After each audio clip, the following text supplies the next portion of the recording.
एक बार नारद जी लक्ष्मी, सरस्वती और पार्वती के पास गए और उन्हें अत्रि महामुनि की पत्नी अनसुया के असाधारण पतिव्रत्य के बारे में बताया। तब इस पर तीनों देवियों के मन में अनसुया के प्रति ईर्ष्या का जन्म होने लगा। तीनों देवियों ने सती अनसुया के पतिव्रत्य की परीक्षा लेने के लिए अपने पतियों को उसके पास जाने को कहा। देवताओं ने बहुत समझाया, परंतु उन देवियों के हठ के सामने उनकी एक न चली। अंततः साधु वेश बनाकर वे तीनों देव अत्रि मुनि के आश्रम में पहुंचे। महर्षि अत्रि उस समय आश्रम में नहीं थे। अतिथियों को आया देख देवी अनसुया ने उन्हें प्रणाम किया।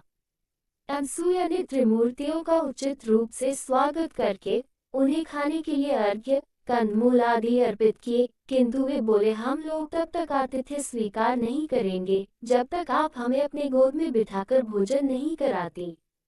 ये बात सुनकर प्रथम तो देवी अनसुया अवाक रह गईं, किंतु आतिथ्य धर्म की महिमा का लोप न जाए, इस दृष्टि से उन्होंने नारायण का ध्यान किया, अपने पतिदेव का स्मरण किया और इसे भगवान की लीला समझकर वे बोली, यदि मेरा पतिव्रत्य धर्म सत्य है तो ये तीनों साधु 6 मास के शिशु हो जाएं।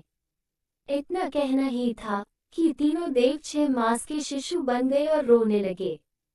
तब माता ने उन्हें गोद में लेकर दुग्धपान कराया, फिर पालने में झुलाने लगी।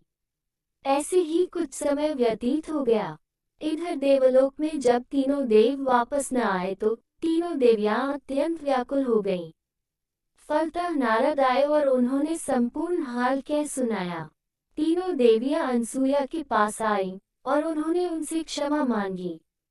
देवी अनसुया ने अपने पतिव्रत्य से तीनों देवों को पूर्व रूप में कर दिया। इस प्रकार प्रसन्न होकर तीनों देवों ने अनसुया से वर मांगने को कहा, तो देवी बोली, आप तीनों देव मुझे पुत्र रूप में प्राप्त हों। तथास्तु कहकर तीनों देव और देवियां अपने अपने लोक को चले गए। कालांतर में यही तीनों देव अनसुया के गर्भ से प्रकट हुए।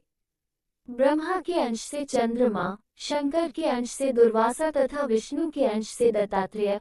श्री विष्णु भगवान के ही अवतार है दत्तात्रेय, और इन्हीं के आविर्भाव की तिथि दत्तात्रेय जयंती के नाम से प्रसिद्ध है।